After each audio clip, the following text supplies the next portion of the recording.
Hello Aquarius, and welcome to your reading for the weeks of November 12 through 25, 2024.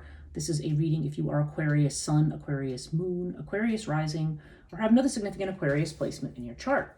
If you're new to this channel, welcome. It's good to have you, and if you're returning, welcome back. Our deck this week, of course, we always use Murray Hope's Way of Cartouche, and I clarify with Tarot, and this week we are going to use the Gummy Bear Tarot. It's a little whimsical deck that I have. Decided a little levity might be a good thing. And then we have the Black Moon astrology cards as well. And interestingly, your cards right on the bottom. So we're gonna look at your reading. If you're interested in any of the services I provide in terms of readings, spiritual coaching, astrology, there's a lot of things there's a lot of services that I offer centered around spiritual coaching and what I call transition services. So if you want to check my website below, you can learn about that, and if you want to book any readings or anything with me, that information is there. Also, my Instagram handle is down there as well. If you want to follow me there, I do a morning live stream every day, and we have a regular group that usually joins. So if you want to join us, that would be great. I will do a dump of those videos here on this channel as well, so people who are on Instagram will be able to eventually catch up with the different topics that I cover. So, okay, all that out of the way, let's jump into your reading. Okay, this has been an intense week energetically, absolutely intense, and we are coming upon a full moon in Capricorn in your own sign, but there's also going to be aspecting Uranus, so this is going to bring change. There's a lot of shakeup within the earth signs in particular, and so, sorry, Capricorn, this is Aquarius. I'm thinking I just did Capricorn. So sorry, the moon's not in your sign, but Pluto is moving into your sign. On the 19th of November, Pluto will move into Aquarius. So if you have Pluto in Aquarius in your chart, I'm thinking, yeah, actually I do. In fact, Pluto is conjunct my North Node right now. So so if you are in Aquarius, this is a strong activation of that energy. And and your reading so far is the most positive one that I've seen out of the ones I've done this week. There's a lot of angst, a lot of anxiety, a lot of people questioning who they are. Of course, you seem to be doing that as well, because in the very first house, we have Pyramid with the Seven of Cups. And Seven of Cups this is the house of personality or identity, and you're like, I don't know. It's like, what's real? What's not real? You know, this is like a test of the faith in yourself. Maybe you've been doing something and you think, maybe everything I've done is a lie. You know, there's that kind of an energy with this. But with the Seven of Cups, it just seems like more... Seven of Cups can be looked at one of two ways. You can look at it as, I could be delusional and I don't know what's real. You can also look at it as, there's a lot of possibilities here. Maybe not all of them are real, but there's still a lot of possibilities to think about here. So it may be a matter of just which way around you're looking at it in terms of yourself and what you're doing. And it could be that something that maybe you think you're mistaken about, or is wrong, or is a roadblock, or like you've been living a lie in some way. Don't forget also that sometimes we have those moments because we are either going to be able to correct course if we haven't been on the right track. And it can also mean that we are opening up to new possibilities, not just following the same old road patterns. And certainly with Pluto moving into Aquarius, Pluto will be challenging you in your sign for the next 20 years. Although Pluto in Aquarius definitely seems, I think people are a bit more comfortable in a lot of ways. Pluto always brings challenges, but I think people are more comfortable with that than they are with the Pluto and Capricorn scenario that we're leaving. So let's look at the second house. This is your finances. Okay, so something seems to have come to an end for you financially. Ten of Swords, this feels like this could be a betrayal. But really, with the Ankh card, I feel more like this is something, it's more like a relief, like something has finally come to an end, and now you can do the thing that makes you happy or that makes you feel alive. Financially, I feel like there's maybe certain things that have ended. It's because they're trying to refocus your priorities when it comes to money, when it comes to your values and your stuff. This is a house of values as well. It's strong Venus energy.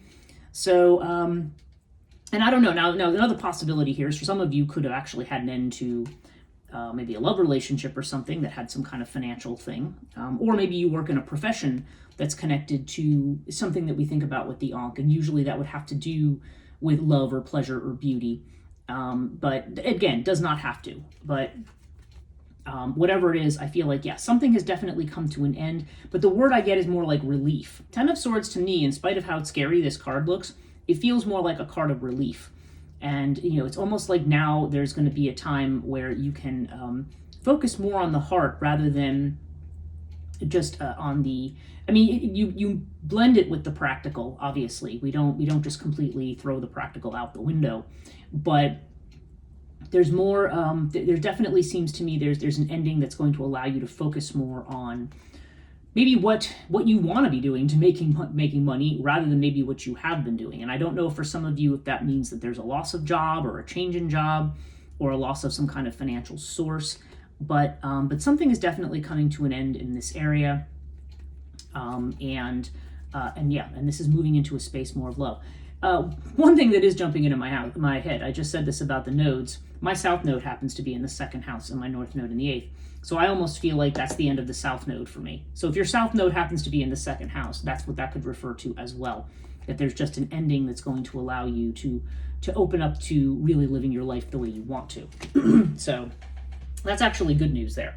And yeah, there's another ending that we're seeing in the third house. We're seeing Earth with the World card, okay?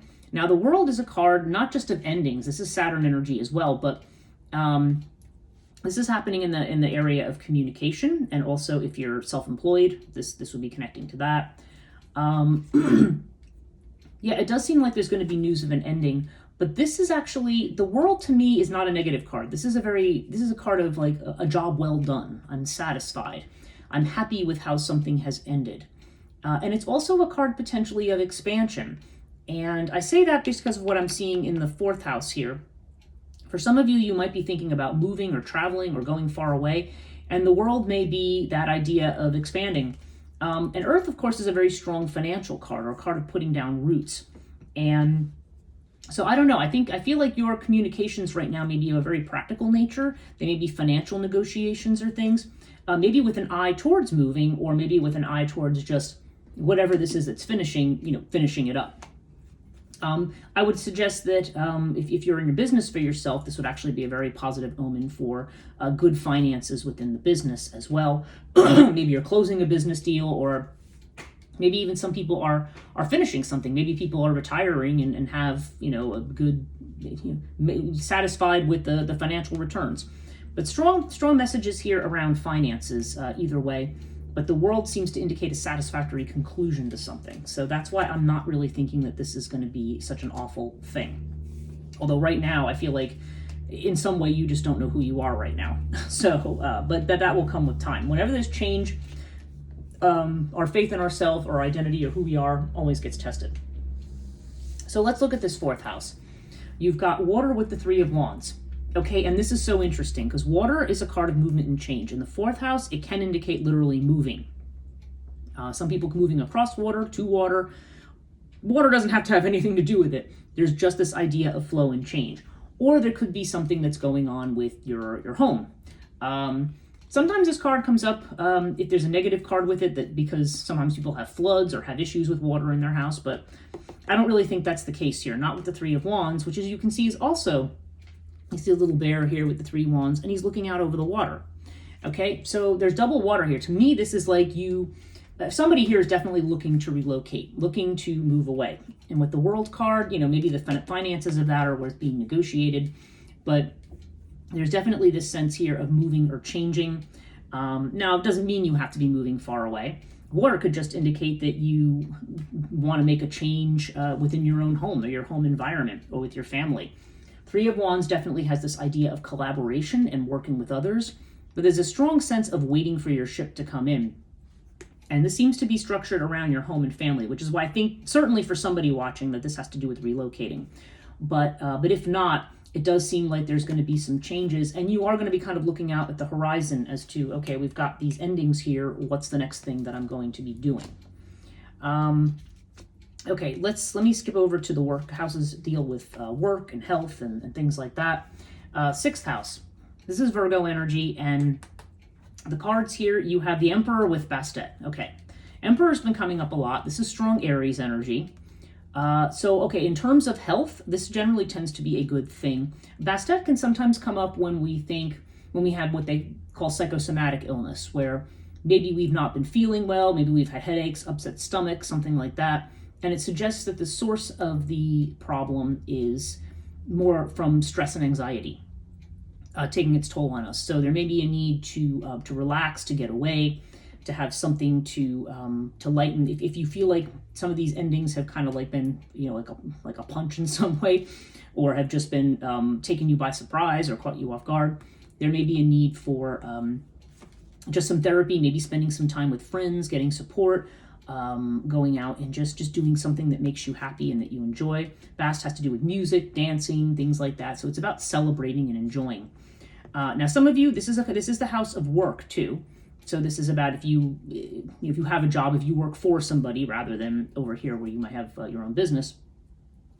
Bast can again there's this strong social factor component to it, and the Emperor has strong boss energy here.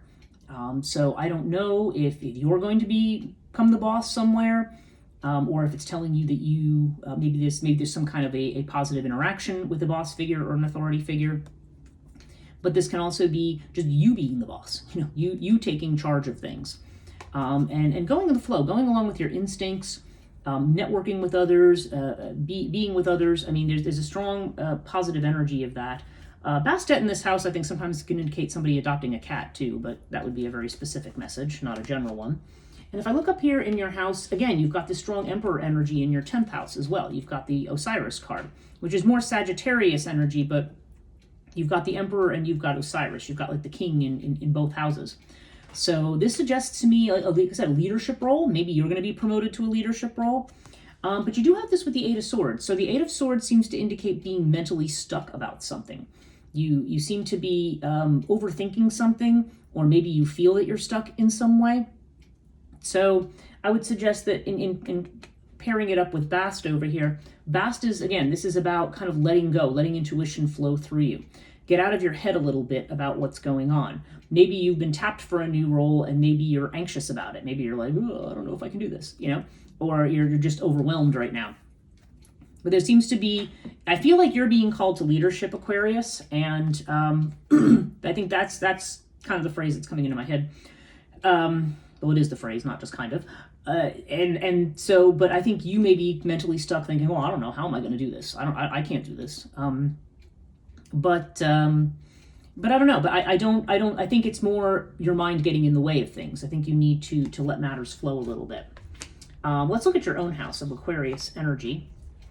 And you have air with the King of Cups. Okay, so air definitely, there can be movement, change, travel with this card, with friends, but this also can be about making new friends. King of Cups can even suggest a friend maybe where there might be a romantic interest. It's not out of the question with this. But King of Cups is a strong water energy. So if nothing else, this may also be alternately about the control of the emotions. Because air tends to be a bit of a detached thing, friendly, but detached. So maybe right now, you may be making new friends or meeting new people, or you just may feel like you want to be among your friend group, but you may be holding some of your feelings back, which is actually a pretty Aquarian thing to do. I think Aquarius emotionally tends to just be very kind of free and easy and relaxed. So this really shows you kind of in the element of your sign in your house. So, but air does seem to indicate, I always feel like this indicates new friendships in this house. Or just a lot of communications with friends. Maybe if one friend in particular, like I said, this King of Cups can be a person, could be a water sign person, but does not have to be. Just could be somebody who, and again, doesn't necessarily have to be a man either because it's a king, but it could be a male who is who has some kind of compassion or has some kind of an understanding for you that maybe you are, like I said, this could be a new friend or just somebody that you're reaching out to right now who you feel emotionally comfortable with. And I'm looking straight across here because I was curious about that with this King of Cups here, because we have the other card of compassion in the 5th house. Okay, now sometimes this can indicate motherhood in this house, but because 5th house of Leo is, it's about your joy. It's about getting out. It can be about children or having children. It can be about creativity, how your creativity flows, and it can also be about love affairs. So there seems to be something here. Yeah, there's this strong. With the King of Cups here, I don't know. It does make me wonder if this is a friend who's going to become a lover. I mean, with Ace of Swords, this could be something that takes you by surprise. Because this could be news that's coming in where you're like, what? So there is possibly a messages here like that. Now, if that's not on the table, if you're already married, or if you're saying, I'm not looking for love or whatever, and it doesn't surprise you, then this could just be, news that is either having to do with a child, or news around or news of a child, and perhaps something that you're working on. There may be some kind of an unexpected message that's coming in about that if you do creative work, or if you're working on something towards that. This is a very joyful house. So Isis, again, there's this idea of being compassionate and empathetic. I'm seeing it in both of these places. So I don't know. Maybe there's a new friend, or maybe there's a friend who wants to be a lover. Maybe this is going to surprise you. And maybe you're going to be, this is saying be compassionate and empathetic to somebody. I mean, possibly that could mean that you're not really that interested in the person, but, you want to be kind to them anyway. So that is a possibility here. Or maybe you're just not, maybe there's going to be news of love, but you maybe just kind of like, well, I'm going to be kind, but I want to kind of be patient, take my time, especially since I'm looking at your 7th house of Libra of partnership. You've got the 2 of Swords with fire. So there's kind of a sense of indecision here with the 2 of Swords. Like, I'm not ready to make a decision about something. Now, this could be a fire sign person with the fire card. Now, this could be you, and it could be them too. It occurs to me that this could be happening on the other side. Like, there could be news about a relationship, but there still may be some kind of an impasse here, even though there might be a lot of passion with fire as well. Fire can also, though, indicate getting rid of things. So I don't know. There's the purification of a situation here, but I feel like there could be somebody on your radar who has been a friend who's going to suddenly surprise you with a message. And, it could be something that catches you off guard. It is definitely telling you to keep an open heart, to be compassionate. Or maybe it's somebody, I'm kind of getting a scenario for somebody where I think it could be somebody who is interested in you, says, look, maybe it's somebody you've been interested in, and then they may just say, look, I love you, but, there's some reason why things aren't moving ahead right now. So maybe that would be why I'd be telling you to be patient with them. The numbers, you've got 1s and 2s here, so kind of interesting. And interestingly, in your 8th house of transformation, you do have the twins. Now, the twins can indicate a joint financial situation, okay? And that's interesting because you have this coming to an end over here. So I don't know if this is going to be a marriage. I don't know if this is something coming from family.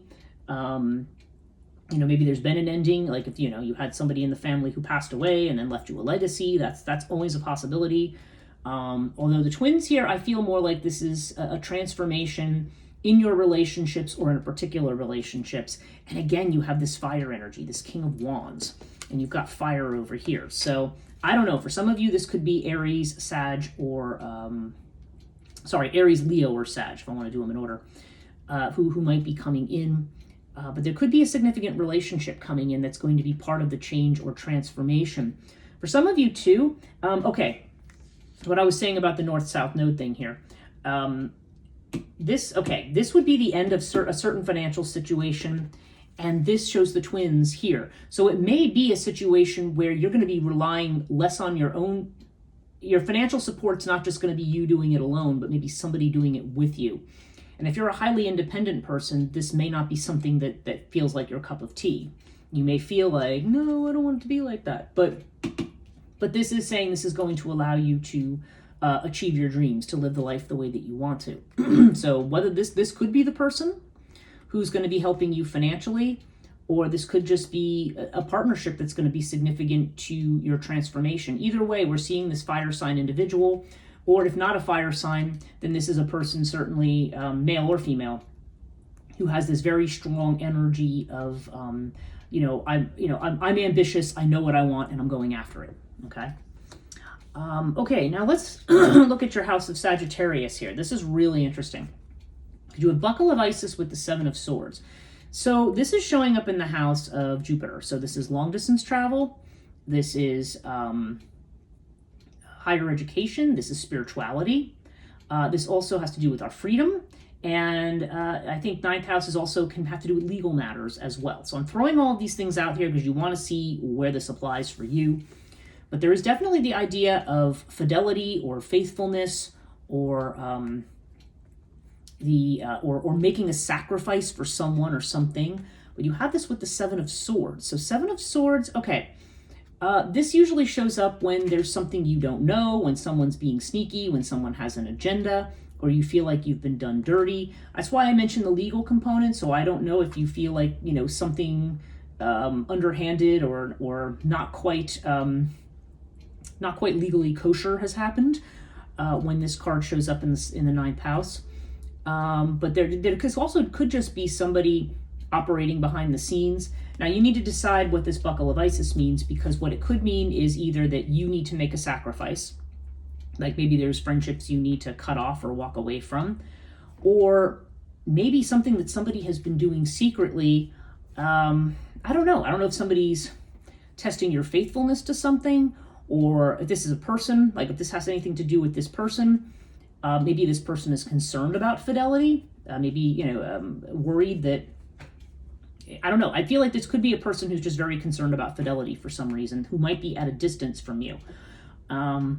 That's coming into my head very strongly. And we've got this 7 energy here too. So, 2 plus 5 is 7, and then we've got the 7 here. So number 7, it could be 7 days, 7 weeks, maybe even something, this could be 7 months. I mean, I don't know. But there's number 7 seems to be important, maybe the 7th of the month.